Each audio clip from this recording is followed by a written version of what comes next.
malamig na ang almusal ninyo. Kumain na kayo. Tama na! Tama na ang alitang yan. Umagang-umaga nagbabangayan kayo. Kakain na po kami, Mama!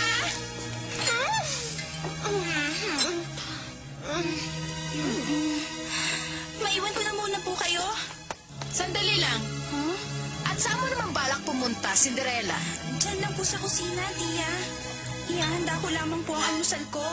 Huwag mong sabihin na limutan mo na ang pangako mo sa akin kahapon. Huh? May kasunduan kayong dalawa ni Mama. Ulyanin ka na ba? Nangako ko nga anyayahan mong maghapunan dito ang lalaking kausap mo sa bayan kahapon. Ah, yun po ba? Ayaw mo sumunod sa akin? Tandaan mo, hindi ka kakain hanggat hindi mo siya dinadala rito. At kung mag-isa kang babalik, hindi kita papapasukin. Pero Tia Selena...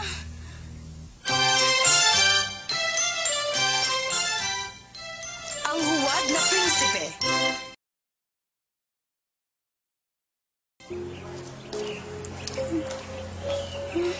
Ang laki nitong problema ko. Simula nang makilala ko ang lalaking yun, lalo yata akong minalas. Totoo kayang kaibigan niya ang mahal na prinsipe? At ano kaya ang pangalan niya? Hindi ko man lang tinanong bago ko umalis. Hayaan mong tulungan kita, Bini-Bini. Paano na ito? Anong gagawin ko?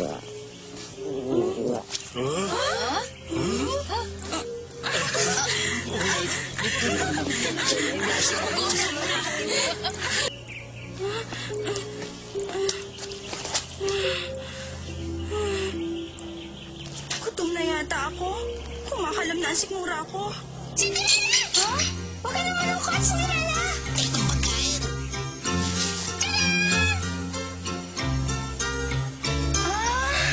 Pasensya na! Ito naman ang nakuha ko sa kusina!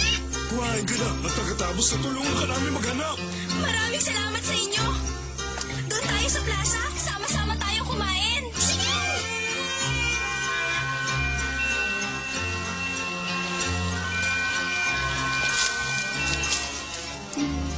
Pachi,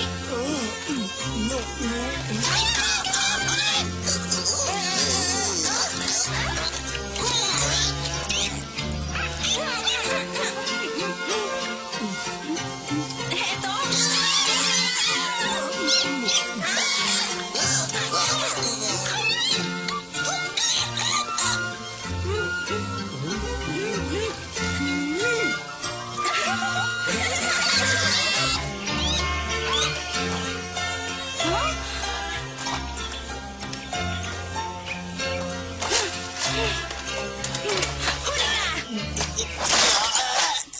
Ano ba?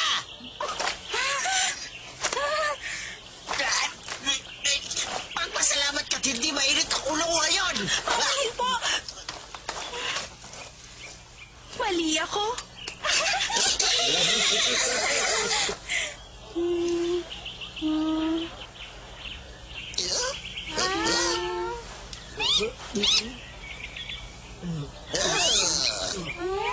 Ay, nako.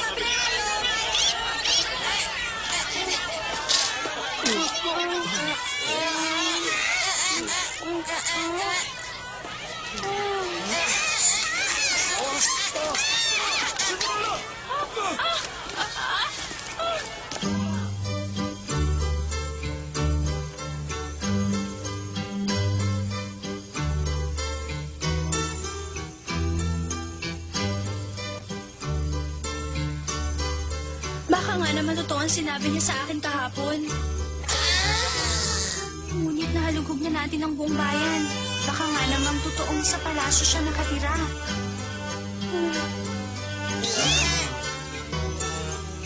Pamanin, ngunit hindi ko kilala ang binatilyong inilarawan mo sa akin. May isang kaibigan ng prinsipe na kasama niya sa pag-aaral at paglalaro. Ang pangalan niya ay Alex, ngunit dilaw ang buhok niya. Salamat na lang po. Sinabi ko na nga bang hindi na ako dapat maniwala sa kanya. Nagsayang lang ako ng oras sa pagpunta ko rito. Sana naman kaya natin siya makikita. Alam niyo, kung isa itong kwento, sigurado may prinsipeng darating upang tumulong sa ating paghahanap. Oo, isang prinsipe. Siguro katulad nito. Halika na, Cinderella. Hindi ganyan, Pachi. Mali yan. Ang aking prinsipe, Kapag napansin niya ako, malumanay niya akong kakausapin. Sadyang napakaganda mo, Binibini. Maaari bang ikaw ang aking maging kabiyak? Ipagtatanggol kita ng aking buong tapang at lakas.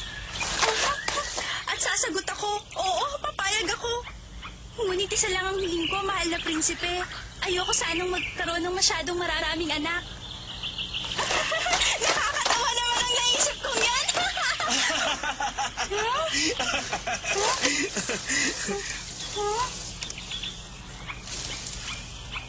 Huh? Ikaw pala. Lagi nga ako nabigla at nakita kita rito. Ngunit mas lalo ako nabigla sa dulang ipinalabas mo. Ano sabi mo? Alam mo bang masamang asa na makinig sa mga lihim ng pangarap ng isang binibini? Pamanhin, hindi ko sinasadyang makinig. Ngunit kung hindi ako nagkakamali, hinahanap mo pala ako. Ano? Ikaw, hinahanap ko? Kung gano'n, bakit ka naman nagpunta sa palasyo? Ano? Kuwan, ang totoo, kasi... Aminin mo na, ako ang sinadya mo doon, di ba? Aba, nagkakamali ka. Ano, napilitan lang ako. May nagpadala sa akin.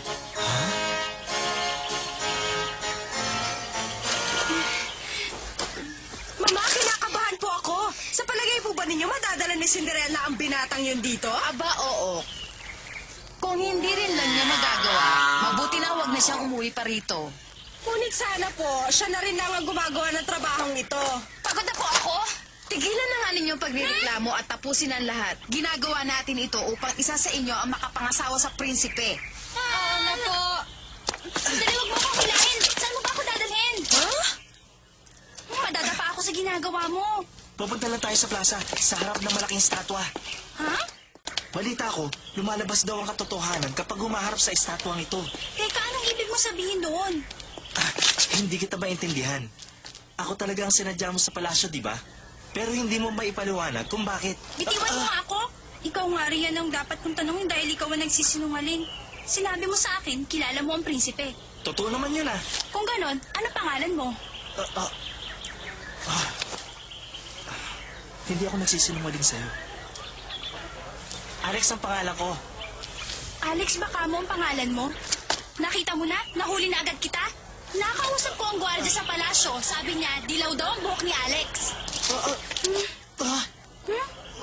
Paalam? Sandali!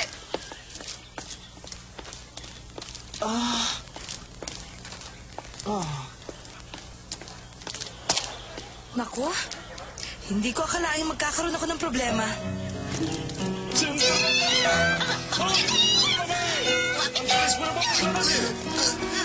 Sa tingin mo ba tama yung ginawa natin? Iyon ang nararapat sa mga tulad niya. Sa katunayan, nanghihinayang ako. Kasi, para namang mabait siya. Baka nga maging magkaibigan pa kami. Ngunit talagang ayoko sa mga sinungaling. Ngunit Cinderella, kung hindi mo dadala na binatang niya sa inyo, hindi ka maaaring tumira roon. Malalayasin ka na iyong madrasta. Ha? Nakalimutan ko yun. Paano na? Ano nang gagawin ko ngayon? Ferdinand, hanapin natin siya muli, Cinderella.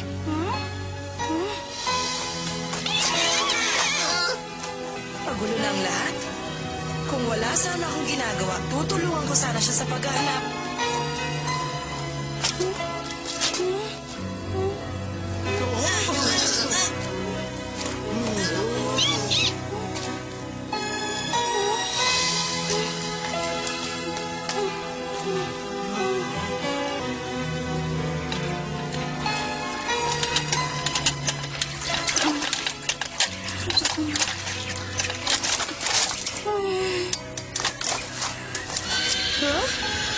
Paano na ito? Hindi ko na siya makita. Saan lugar ko na siya hanapin ngayon? Sa palagay ko, kailangan ko na siyang tulungan ngayon. Ha?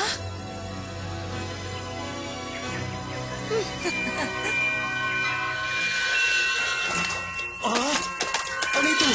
Ha?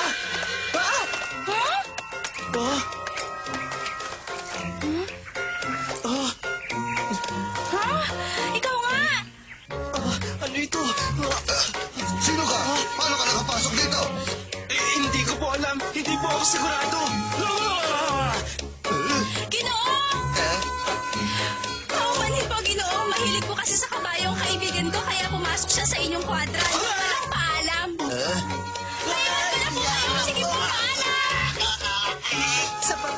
ang prinsipe yan para sa kanyang madrasta. Oh, nakalimutan ko. Naghihintay pala sa akin ng mga bata sa klase. Kapag marami silang tanong sa'yo tungkol sa prinsipe, sumagot ka lang at sumagot. Marami silang gustong malaman tungkol sa prinsipe. Pakiusap, sabihin mo ang gusto nilang marinig. Sige na naman, sabihin mo na lang ang gusto nilang malaman. Naiintindihan mo kayo lahat ng sinasabi ko. Pakiusap, sige na naman. Ay! Ano ba nangyayari sa'yo? Huwag mo sabihin pagod ka na. Hindi. Ito kasi ang unang pagkakataong naglalakad ako sa dalawang paa. Huh? Marahil kinakabahan ka ng talaga. Halika na! Tuloy po kayo, Ginoo. Kanina pa po kami, ngunit wala pong anuman yon. Medyo nag-abala po kami maghanda ng konti para sa inyong pagdating. Opo, yun po ba ang gusto ninyong marinig? Baka may gusto po kayong iutos sa amin, Tia. Nagtanong pa? Wala na! Natapos na namin ihanda ang lahat habang wala ka. Kung mas maaga ka lang sana dumating. Magtsatsa muna kami. Ikaw na lang ang bahala magdala ng minindal sa pagkainan. Opo. Ginoo, pumasok na po kayo upang makapagpahinga. Opo. Sumunod ka sa kanila. Ginoong Alex, yung po ang pangalan ninyo, hindi ba? At nabalitaan kong ikaw ang pinakamatalik na kaibigan ng prinsipe. Opo. Mula noong 2 taong kami bisiro. Bisiro? Hindi ba ibig sabihin nun ay mga batang kabayo? Di ba naman si Tia binibiro niya? Ang ibig sabihin, mahilig kasi kami ng prinsipe na mag-alaga ng kabayo. Naku, mahilig ka pala magbiro. Tandaan ninyo, mahilig siya mga bayo. Sulat mo. Ha? Oo nga pala. Aba, Cinderella, ano ba tinatayo-tayo mo dyan? Ha? Bakit hindi ka pa kumikilos? Kailangan ka na maghanda ng hapunan. Oo.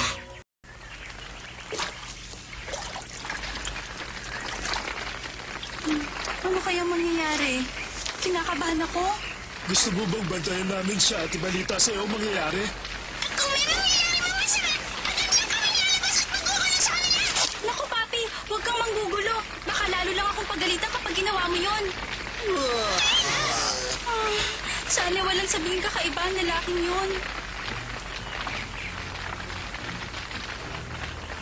Ginoong Alex, ano namang klaseng babae ang nais mapangasawa ng mahal na prinsipe?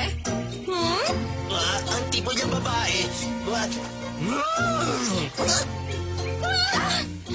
Talaga? Sinabi ko na nga ba, gusto ng prinsipe ng babaeng hindi mahiyain.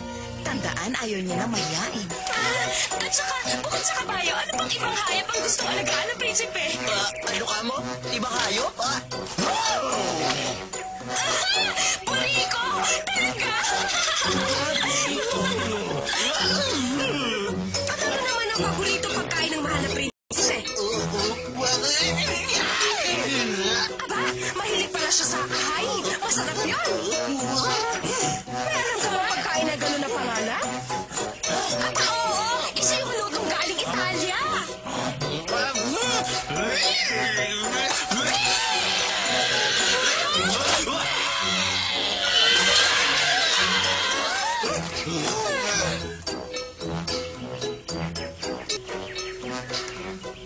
Hindi ko lang makalimutan. Sandali lang pala ang bisa ng mahika ko sa kabayo. Paano na? Ano nang gagawin ko?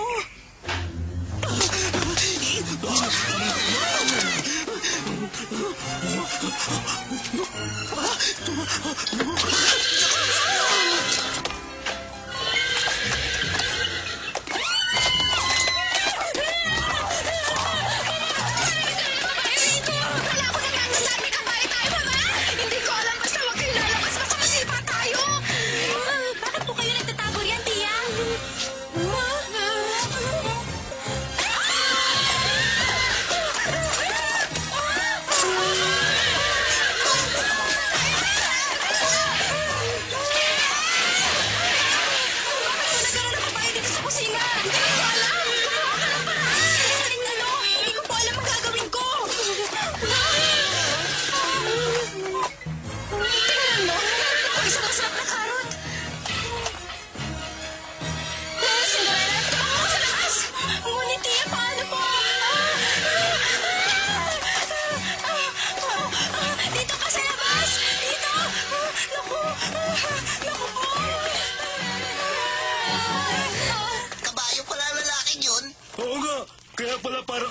umamon ka kanina. Sabihin natin mo nga! Tama na, huwag mo na akong habulin! Tama na! Utang na loob, huwag mo na akong habulin! Sandali! Ikaw? Bakit bigla ka umalis? Anong ginagawa mo rito? Ikaw, anong ginagawa mo rito? Mamaya na! Tulungan mo muna ako!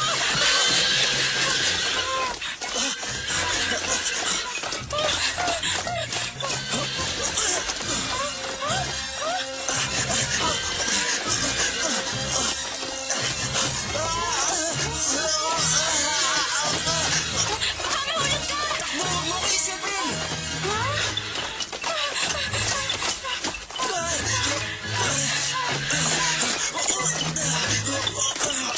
Kaya ko pang makalayo! Hindi ko hahayaang masaktan mo ang aking prinsesa! Sana walang mangyari sa kanya!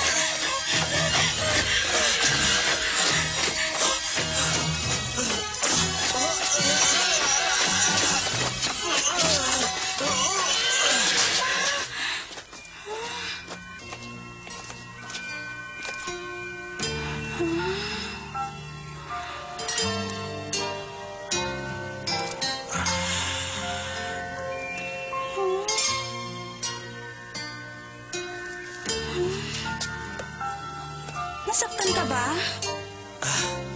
Hindi.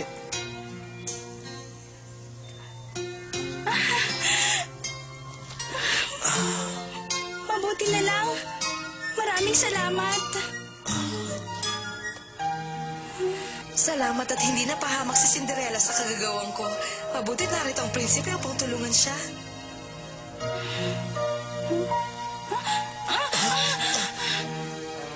Maraming salamat sa tulong mo. Alam mo ba kung nasa na naman tayo? Huh? Ang estatwa! Pamanhin. Nagsinungaling ako sa'yo. Hindi Alex ang totoo kong pangalan. Ayoko nang ilihim ito. Ngunit ikaw lang ang pagsasabihan ko ng aking tunay na pangalan. Ang tunay kong pangalan. Ang tunay kong pangalan ay Leonard. Ikaw si Leonard? Ang ganda pala ng pangalan mo, Leonard. Pero akala mo ba mabobola mo pa ako? Tuso ka rin ano? Bakit pangalan naman ngayon ng prinsipe ang ginagamit mo? Aba, hindi. Yun ang totoo. Ngunit mabuti na rin at may matatawag ako sa'yo. Ginoong Leonard na sinungaling. Paalam na sa'yo, Ginoong Leonard.